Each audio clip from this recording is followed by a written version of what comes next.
Bienvenidos a la segunda jornada de este seminario internacional de historia de los medios en América Latina. ¿Se escucha bien? Antes de comenzar, me dijeron por favor que les dijera que cuiden muy bien sus efectos personales, ¿sí? Algunos trajeron computadoras y nadie deje nada y se vaya a tomar un café. ¿Sí? Bueno, voy a presentar a los integrantes de esta mesa con mucho orgullo. Es una mesa internacional, así que bueno, voy a comenzar a presentarlos. La primera ponencia va a ser de José Vicente Arizmendi, que es decano de la Facultad de Comunicación y Lenguaje de la Universidad Javeriana de Bogotá, en Colombia. Es miembro del comité editorial de la revista Signo y Pensamiento de esa misma universidad. Y tiene un MBA en the Temple University del 2010. Y su trabajo que vamos a escuchar hoy se llama La televisión sin rating, estimación del tamaño de la audiencia en Colombia, 1954-1986.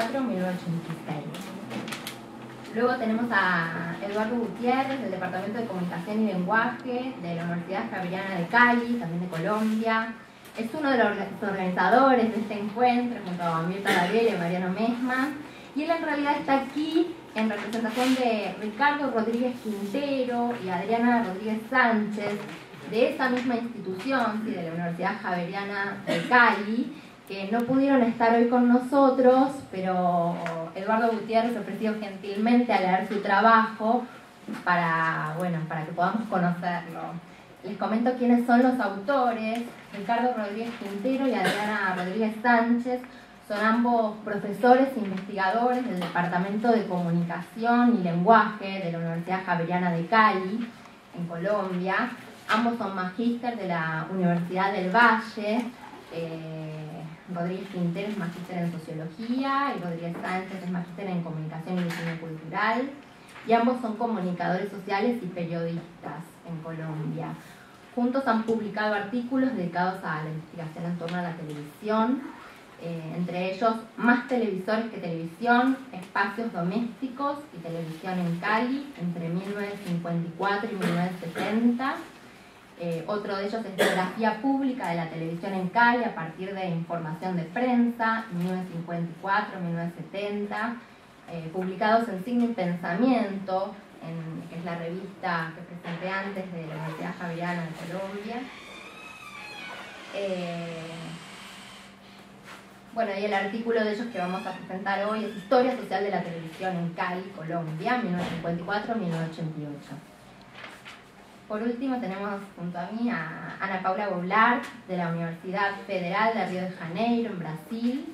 Ella es doctora en Comunicación y Cultura de la Universidad Federal de Río de Janeiro, profesora adjunta de la Escuela de Comunicación de esa universidad, coordinadora adjunta del programa de posgraduados también de esa universidad. Fue responsable de la redacción del libro Jornal Nacional, La Noticia Hace Historia, ¿sí? O sea, el Diario Nacional, La Noticia Hace Historia. Autora del libro Imprensa e Historia en Río de Janeiro, los años 50, o sea, Prensa e Historia en Río de Janeiro, los años 50, y también del libro Historia de la Televisión en Brasil. El trabajo que ella va a presentar hoy es Desafíos teóricos y metodológicos de un análisis histórico de la televisión en Brasil. Bueno, hecha la presentación, me resta decir que bueno, cada uno tiene unos 25 minutos de exposición y luego va a haber tiempo para hacer una ronda de preguntas. Bueno, no sé si Eduardo va a poder responder, él está aquí como lector en representación de compañeros de trabajo, pero sí el resto de la mesa va a poder responder a sus preguntas, ¿sí? Así que bueno, empezamos. Gracias. Muchas gracias por su asistencia hoy a esta hora y muchas gracias a quienes organizaron este evento por invitarme. La televisión en Colombia empezó el 13 de junio de 1954. Se cumplía un año de estar en el poder Gustavo Rojas Pinilla, que había llegado a la presidencia del país por un golpe de Estado es el único gobierno militar que tuvo Colombia en el siglo XX. Pero para el tema de la historia de la televisión, para mí no era suficiente seguir leyendo en los libros de historia de la televisión colombiana que ese día empezó la televisión. Porque realmente, ¿qué es empezar? ¿Qué es un medio de comunicación? O sea, ¿qué fue lo que sucedió ese día? Que desde el techo del hospital militar, que queda en una zona alta de Bogotá, se transmitió una señal que llegó a un sector pequeño del país, parte de Bogotá y otras dos ciudades, ya veremos, pero ¿cuánta gente estaba mirando? Y cuando se alcanzó ese punto crítico, después del cual, si fuera posible identificarlo, en que empezó a existir la televisión colombiana, ¿no? Porque, digamos, un medio de comunicación existe cuando ya hay público, si no, pues es básicamente una curiosidad técnica.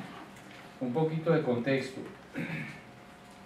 Aquí está Colombia. Este es el relieve colombiano que explica un poco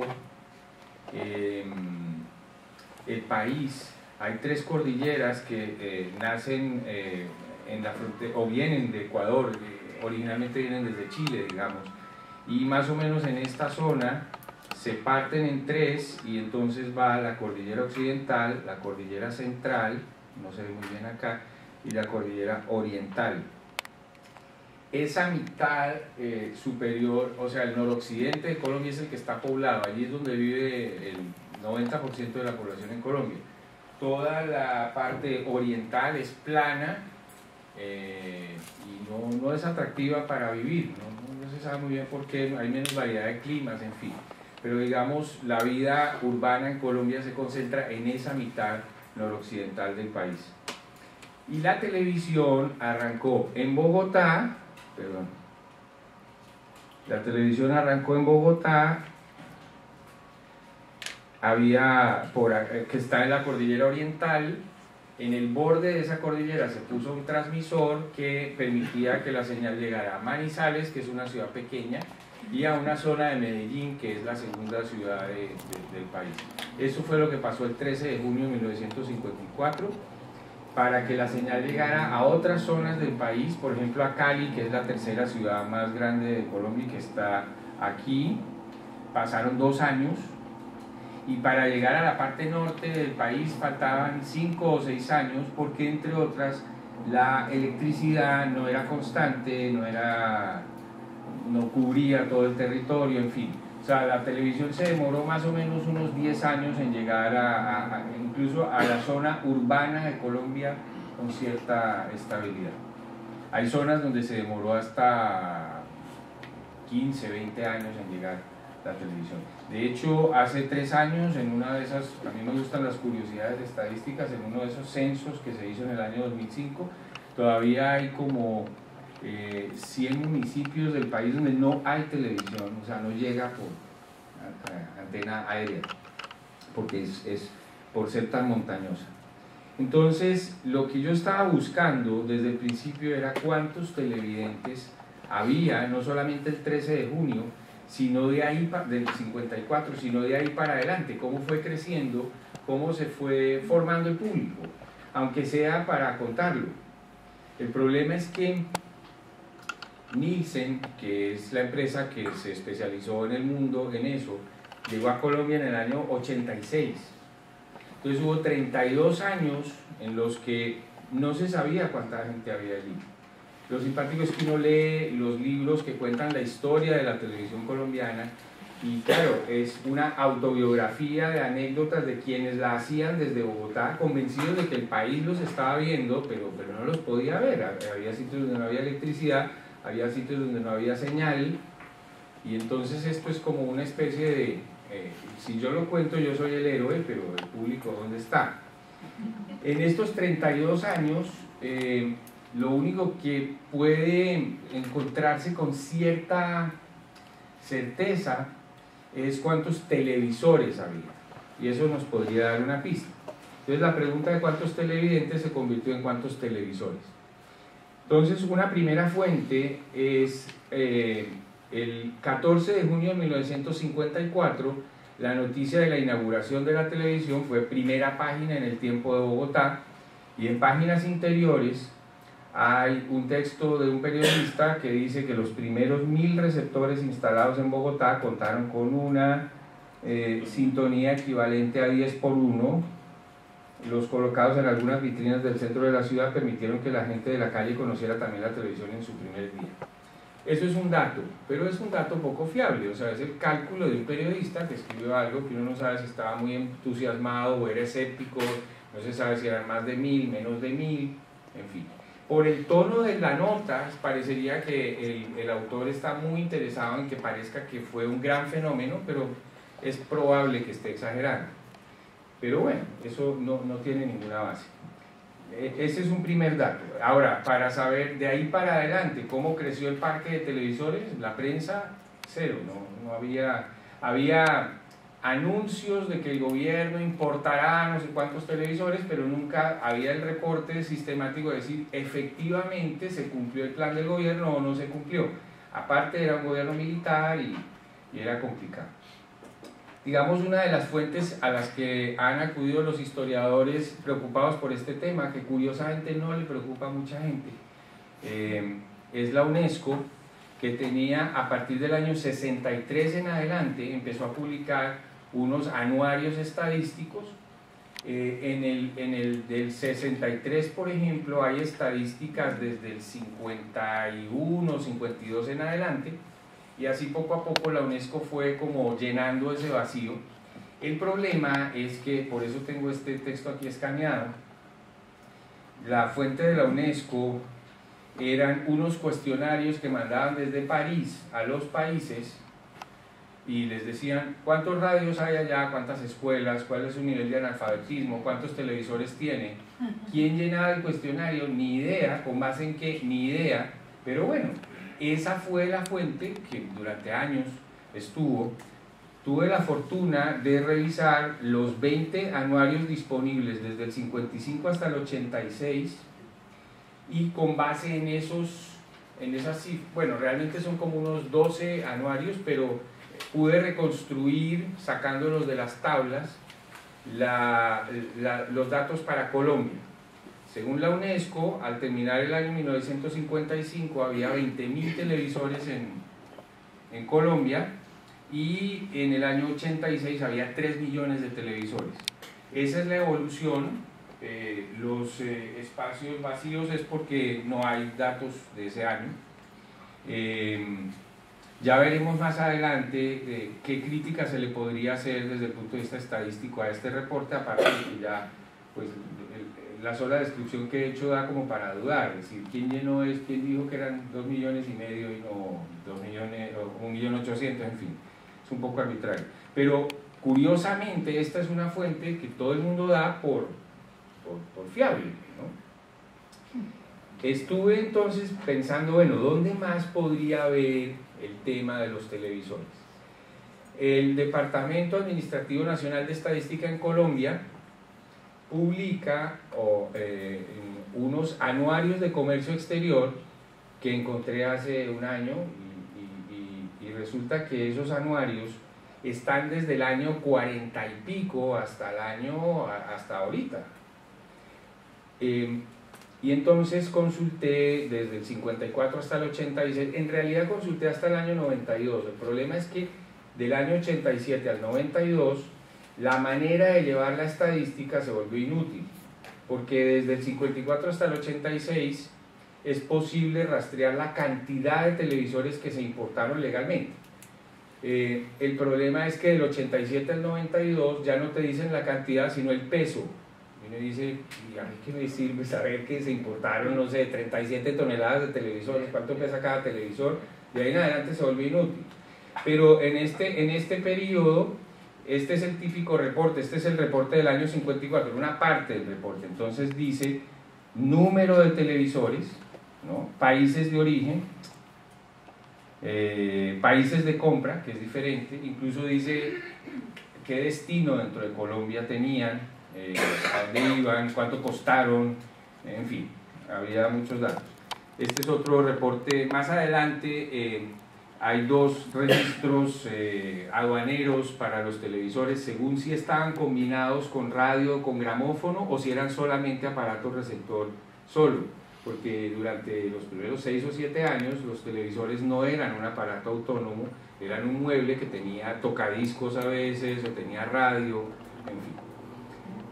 Con base en eso me hice un Excel en el que cada columna es uno de los años y los renglones son los países de origen, en fin. Y con base en eso, claro, esto así pues no sirve para mucho, entonces hice unos gráficos. Estos son los reportes de importación disponibles desde el año 54 hasta el año 86. No hay datos del año 75, pero de todos los otros años hay reportes. Dejo encerrado en el círculo del año 54 al 57 porque en el año 57 derrocaron al dictador militar y entonces ese es un periodo atípico que más adelante veremos por qué. Sumando año a año los televisores, se puede decir que en el año 54 había 5.000 televisores importados, no había fábrica de televisores en Colombia, y que hasta el año 86 se puede rastrear que hubo 372.000 televisores importados legalmente a Colombia. La otra fuente también la tenía el DANE y es bueno, y en esos 32 años nunca hubo una fábrica de televisores en Colombia. Resulta que sí, que los anuarios de la industria manufacturera muestran que en Colombia se fabricaban televisores. Afortunadamente la estadística también dice cantidad, hay una columna que dice cantidad y entonces se sabe que, por ejemplo, en el año, bueno, no tengo aquí el dato de qué año es, 69 se fabricaron 42.661 televisores. Haciendo la estadística, se puede ver que se fabricaron televisores en Colombia desde el año 66 hasta el año 82, no hay reportes del 70 y del 71, pero se ve, por ejemplo, que en el año 78 fue el pico máximo de fabricación de televisores, 137.000, en el año 86 se fabricaron 120.000, pero en el año 81, pero ya en el año 82 solo se fabricaron 18.000. ¿Por qué? Porque la televisión colombiana pasó a ser en color desde el año 79 en adelante, y entonces esto es fabricación de televisores en blanco y negro que terminó en el año 82, porque ya nadie más se iba a comprar televisores en blanco y negro, y no se fabrican televisores en color en Colombia, por lo menos en este periodo hasta el año 86. Este es el acumulado. Quiere decir que en Colombia se fabricaron 1.088.000 televisores en ese periodo, y combinando los importados y los fabricados en el país, esta sería la evolución de lo que yo estaba buscando. Desde el año 54 hasta el año 86 en Colombia se importaron legalmente o se fabricaron 1.460.000 televisores. No entraré ahora en detalles, pero la variable que faltaba como para ver qué tan ajustadas a la realidad son estas cifras era el tema del contrabando, porque pues, estamos en Latinoamérica y el contrabando es algo... una investigación que encontré del año 84 sobre de qué tamaño podía ser el contrabando en Colombia, no de televisores sino en general, para mi sorpresa, pero digamos muy bien documentado, calcula que era más o menos del 10% en esa época, con lo cual pues esto nos pondría igual alrededor del 1,5 millones de televisores. Comparando lo que decía la UNESCO con lo que está documentado en el DANE, pues la cifra es del doble, ¿no? Entonces hay razones para desconfiar de ambas cifras, pero me inspira más confianza un poco los reportes de comercio exterior y los reportes de la industria manufacturera, porque por lo menos están documentados. ¿Cómo probar desde el punto de vista estadístico también la certeza de estas cifras? Hay un asunto y es el siguiente. Aquí estamos viendo la diferencia de un año a otro, cuánto creció según la UNESCO el número de televisores en el país. O sea, nos vamos a concentrar, digamos, en estos segmentos, ¿no? Entonces, esa gráfica muestra, por ejemplo, que del año 74 al año 75 hubo un incremento de 629.000 televisores, insólito, inexplicable, o sea, muy raro, que corroboraría que probablemente fue un funcionario que dijo: ¿cuántos televisores habrá en Colombia? Tantos, y mandemos eso a París y ya, ¿no? No sabemos si era un funcionario nuevo o tenía intereses, no se sabe. Pero sí da una pista de que es muy raro que este fuera el comportamiento del parque de televisores en el país. Y finalmente, otra manera de poner a prueba estas cifras es la teoría de difusión de innovaciones, una teoría muy sólida que tiene 60 años, que ha sido probada en cientos de casos literalmente en el mundo, desde adopción de nuevas semillas para sembrar no sé qué, hasta adopción de la costumbre de hervir el agua o adopción del teléfono celular, es decir, en distintos áreas y planos de la vida social se ha aprobado el tema de la adopción de innovaciones, desarrollada por Everett Rogers, que además vivió en Latinoamérica, vivió en Colombia incluso. Y esta es la curva típica de la adopción de una innovación en un grupo social, y me parece a mí que se parece mucho más a la gráfica azul que a la gráfica roja. Sin embargo, eso sería debatible. La otra gráfica clásica de la teoría de difusión de innovaciones es esta horizontal. Si hubiera más tiempo pues la desarrollaríamos mejor, pero esta sí definitivamente se parece más la azul si no se toma en cuenta lo que está en el círculo rojo, que tiene que ver con que en ese periodo, como había una dictadura militar, la racionalidad no era económica sino política. Importen 20.000 televisores este año, hay un dictador, se importan, ¿no? En lo otro habría un poco más de intervención del mercado, excepto por los años 70 y 71, que hay un hueco allí que habría que buscar por qué pasó, pero si no fuera por digamos, este hueco que hay aquí, esta gráfica sería, desde el punto de vista estadística, una gráfica normal, con un sesgo hacia la derecha. Sí, digamos, esa sería. Pero bueno, no vamos a entrar en esas honduras. Este es un documento que explica un poco lo que está en el círculo rojo. Es un documento desclasificado hace menos de un año, entre esos documentos que hay en Washington, que cada cierto tiempo los liberan, y que explica un poco lo que pasó en esos 3 años. Es un despacho del embajador de Estados Unidos en Bogotá en febrero del año 55, en el que, si esto funcionara, veríamos cómo bueno, hay una manera de que dice que un empleado de la Philips cuenta que hay un soborno por $100.000 pagado a un señor que se llama Samuel Moreno Díaz, yerno del presidente de Colombia. Para más casualidades es el papá del actual alcalde de Bogotá. Le dieron $100.000 para que importara 10.000 televisores. Aquí está. 10.000 televisores. Esto es febrero de 1955, ¿no? Entonces eso explicaría por qué el gobierno, febrero 24 de 1955, explicaría por qué en esos 3 años se importaron tantos televisores y después prácticamente no se importaron televisores en Colombia, lo cual se explica por 2 razones. Primero, porque había razones, digamos, personales involucradas, y segundo, porque a la televisión colombiana le pasó una cosa interesante, y es que los primeros gobiernos civiles asociaban la televisión con un logro del militar y pues no le iban a meter nada, o sea, no iban a dejar que funcionara.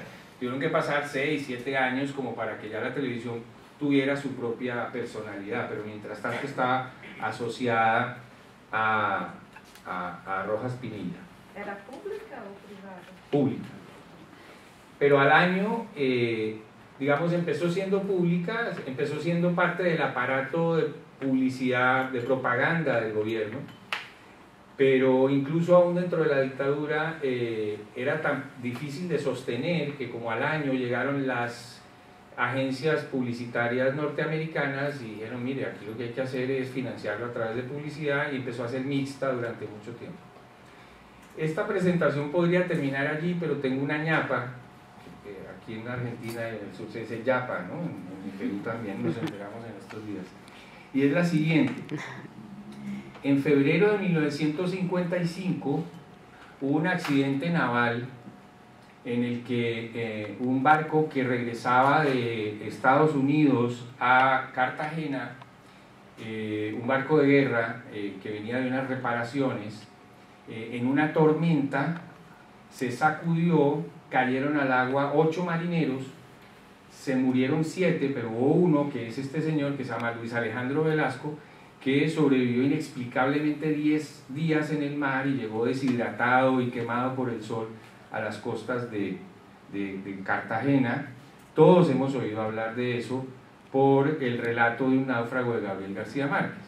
Ese relato apareció en 12 entregas en el periódico El Espectador en abril del año 55,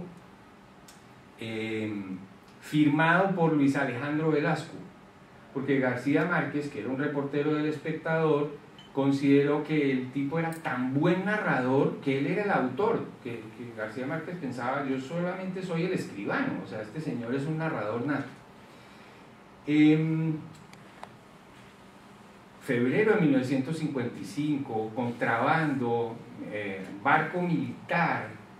El gran hallazgo de García Márquez en este relato, que al principio le pareció que era un charlatán el tipo, es que no hubo tormenta, no había tormenta, el día estaba claro, había viento, pero una carga mal estibada en la cubierta, en una sacudida del buque, empujó a los marineros al agua, que no tenían chalecos salvavidas porque no se esperaba que hubiera, no había nada, ¿no? Y esa carga era de electrodomésticos de contrabando. Entonces el gran hallazgo es ese. Entonces la publicación de eso en el periódico generó una tensión política que quiero manifestar en lo siguiente. Del relato de un náufrago hay dos momentos y dos voces. Pueden corroborarlo en una edición reciente. La voz original es la de Luis Alejandro Velasco y fue escrita en 1955 allí, en vivo. En la página 35 de la edición del año 2003 habla Luis Alejandro Velasco y dice: entre las neveras, las lavadoras y las estufas fuertemente aseguradas en la popa, Ramón Herrera y yo nos acostamos bien ajustados para evitar que nos arrastrara una ola. En la página 37 dice: yo también pensaba que de un momento a otro ordenarían cortar las amarras de la carga, es lo que se llama zafarrancho de aligeramiento. Radios, neveras y estufas habrían caído al agua tan pronto como hubieran dado la orden. Y en su recuento dice en la página 40: un momento después, confirmado mi pensamiento, ya está en el agua el marinero, surgieron en torno a mí numerosas cajas de la mercancía con que el destructor había sido cargado en Mobile. Me sostuve a flote entre cajas de ropa, radios, neveras y toda clase de utensilios domésticos que saltaban confusamente batidos por las olas. Estos son los únicos 3 fragmentos en los que el náufrago describe la mercancía de contrabando que venía en el buque. No dice televisores.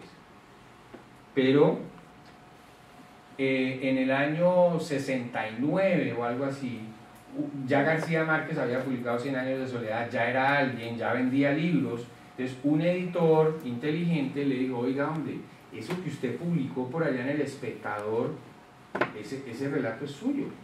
Entonces lo publicó en forma de libro, firmado por primera vez por Gabriel García Márquez, y escribió un prólogo en Barcelona en el año 70, ¿no? Y en ese prólogo García Márquez cuenta cómo fue la historia, y hay 2 fragmentos en los que habla de la carga que iba en el buque. Dice: la verdad nunca publicada hasta entonces era que la nave dio un bandazo por el viento en la mar gruesa, se soltó la carga mal estibada en cubierta, y los 8 marineros cayeron al mar. Esa revelación implicaba 3 faltas enormes. Primero, estaba prohibido transportar carga en un destructor. Segundo, fue a causa del sobrepeso que la nave no pudo maniobrar para rescatar a los náufragos. Y tercero, era carga de contrabando, neveras, televisores y lavadoras. Pero esto lo escribió García Márquez en Barcelona en el año 70. Había pasado ya mucho tiempo después.